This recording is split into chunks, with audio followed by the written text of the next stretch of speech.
Most probably हम कभी JEE NEET की मार्केट में नहीं आएंगे। मुझे ये मार्केट पसंद ही नहीं।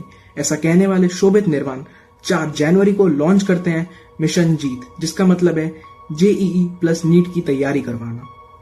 तो नमस्कार दोस्तों, आपका स्वागत है एक्सपोजर लैब में। पहले तो आप लोग सब्सक्राइब कर लो। तो आज हम लोग बात करने वाले हैं शोभित निर्वाण की, जो कि नेक्स्ट टॉपर्स के एक जाने माने टीचर हैं, जो कि मैथ्स पढ़ाते हैं और बच्चों के काफी ज्यादा फेवरेट हैं। और इन्हीं को आज मैं एक्सपोज करने वाला हूँ, क्योंकि इन्होंने रिसेंटली अपना जेईई नीट का बैच मिशन जीत लॉन्च करा है। और ये सब पूरी एक कंट्रोवर्सी फैलाई है कोचिंग माफिया के नाम से, जो कि इनकी पूरी तरीके से मार्केटिंग है। इनके बारे में तभी समझ गया था जब मुझे पता चला कि 9th और क्लास 10th के बच्चों को पढ़ाने के लिए इनको रिसर्च की जरूरत पड़ती है, जहाँ का सिलेबस लिमिटेड है, फिक्स है, कुछ भी बाहर से नहीं आता है। उसके लिए रिसर्च की जरूरत पड़ती है और इन्हें बहुत सारी मैराथन्स की जरूरत पड़ती है। गाइस, जेईई और नीट, और मैं ये भी मान सकता हूँ क्लास 11th और 12th का सिलेबस भी बहुत वास्ट और बहुत टफ है, जिसके लिए मान सकते हैं रिसर्च और मैराथन की जरूरत पड़ेगी। बट क्लास 9th और 10th का जो इतना बेसिक सिलेबस है, और वो भी सीबीएसई का, गाइस उसके लिए इन्हें रिसर्च की जरूरत पड़ती है। और मैं तभी से समझ गया कि ये कितनी ज्यादा मार्केटिंग जानते हैं। गाइस, मैं तभी से समझ गया ये कितने बड़े मार्केटिंग जीनियस हैं और बच्चों को इमोशनली फूल बनाना जानते हैं। तो शुरू करते हैं हम लोग इस पूरी वीडियो को। इतने दिनों से ये मना कर रहे थे जेईई नीट में आने को, और बिना बात कुछ दिनों से अपनी ऑनलाइन क्लासेस में अचानक से इसी टॉपिक को ले आते थे, क्योंकि ये सब इनकी मार्केटिंग स्ट्रेटेजी थी। और इन्हें पता था कि लोग सबसे पहले इस so called coaching mafia controversy को मिशन जीत के लॉन्च के बाद मार्केटिंग कहेंगे ही कहेंगे। इसलिए इन्होंने पहले ही 4 जनवरी वाले इवेंट में बच्चों से कह दिया ये लोग इसे मार्केटिंग कहेंगे, और अपने आप को उसी टाइम पे डिफेंड कर लिया। मतलब वाह गाइस, इन्होंने एक कॉन्ट्रैक्ट पेपर दिखाया जिसमें ये दावा करते हैं कि एक कोचिंग ने एक स्टूडेंट को खरीदा क्योंकि उस कोचिंग से उस साल कोई रैंक नहीं निकली थी। और इन्होंने हवा में लहराते हुए एक पेपर दिखाया, एक लीगल पेपर, और कहा कि ये उस कोचिंग और उस बच्चे के बीच का कॉन्ट्रैक्ट है जो कि इनके हाथ लग गया है। गाइस, एक बात बताइए, ना तो वो कोचिंग अपना नाम खराब करने का वो कॉन्ट्रैक्ट रिलीज करेगी, और ना ही वो बच्चा अपना भविष्य खराब करने के लिए कॉन्ट्रैक्ट रिलीज करेगा। बट इन्हें तो पता है कि कोई भी लीगल पेपर या कॉन्ट्रैक्ट दिखा दो और कह दो कि कोचिंग और स्टूडेंट का कॉन्ट्रैक्ट है, क्योंकि कोई बच्चा या कोई भी सच में ये कॉन्ट्रैक्ट पढ़ेगा तो है नहीं।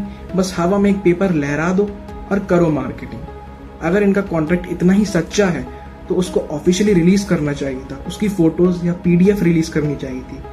और अगर ये ऐसा नहीं करते हैं तो भाई बात साफ है कि कोई भी पेपर हवा में दिखाने से, जिसे कोई सच में पढ़ने वाला नहीं है, वो कॉन्ट्रैक्ट नहीं हो जाता। बट हाँ, ये मूव बहुत अच्छा था इनकी मार्केटिंग के लिए। इससे बच्चे भी खुश और मार्केटिंग भी हो गई। इन्हें बहुत अच्छे तरीके से एंटर करना चाहिए था, बट हाँ, उससे मार्केटिंग और एनरोलमेंट कम होते। अगर बच्चों का इतना ही ख्याल है तो फ्री में लॉन्च कर दे जेईई नीट के बैचेस। गाइस, आजकल तो बहुत सस्ते में लोग ऑनलाइन पढ़ा रहे हैं। एक कोचिंग इंस्टीट्यूट भी है करियर विल करके, जिसमें निशान जिंदल ने 1000 रुपीज में जेईई का बैच लॉन्च किया है।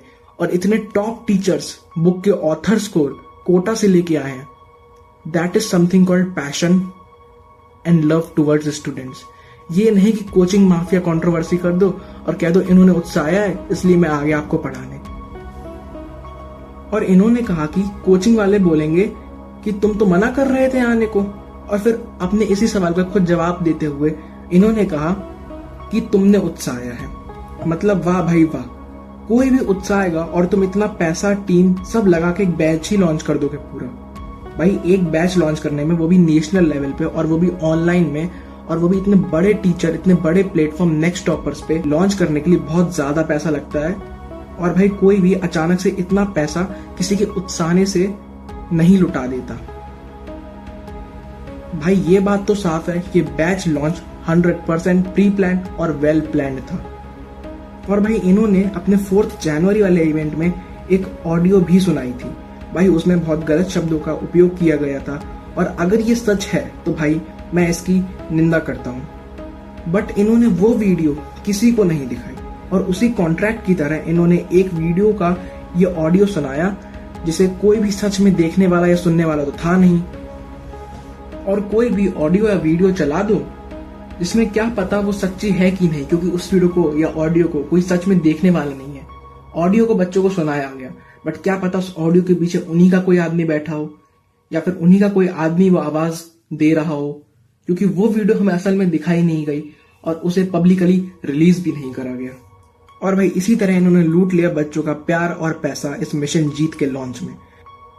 बट भाई ऑडियो के लिए ये मेरा अजम्पशन है, और अगर ये ऑडियो सच है तो इसकी पूरी फुटेज रिलीज करी जाए, और अगर ये सच है तो इस वीडियो में जो भी बोला गया है वह बहुत गलत है और मैं इसके पूरे खिलाफ हूं और मैं इसकी पूरी निंदा करता हूं। तो ओवरऑल गाइस ये मिशन जीत 100% प्री प्लान्ड था, और ये सब कंट्रोवर्सी मार्केटिंग स्ट्रैटेजी थी, और ये प्रूव होता है शोभित निर्वाण के उस कॉन्ट्रैक्ट की इमेज और वीडियो रिलीज ना करने की वजह से।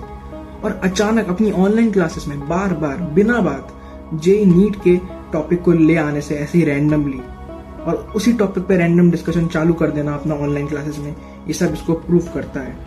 और कभी इस सेक्टर में ना एंटर करने का दावा करने वाले शोभित निर्वाण इस दावे को झूठा साबित करते हैं। और मुझे ये भी पता है इनके जो फैंस हैं, जो कि स्टूडेंट्स हैं, मुझे कमेंट्स में काफी हेट देंगे, क्योंकि ये लोग बस अंधाधुंध शोभित निर्वाण के साथ हैं। इन्हें सच जानना ही नहीं है, इन्हें रिसर्च करनी ही नहीं है, बस बिना सोचे समझे शोभित भैया करना है। बट अगर आपको मेरी बातें लॉजिकल लगी हो और मेरे प्रूफ की डिमांड सही लगी हो, और अगर आप अपना दिमाग खुद इस्तेमाल करना और लॉजिकली प्रैक्टिकली सोचना जानते हैं, तो इस वीडियो को लाइक और चैनल को सब्सक्राइब करें। मैं जल्द ही मिलूंगा एक नई वीडियो में एक नए सच के साथ। तब तक के लिए थैंक यू, नमस्कार एंड बाय बाय।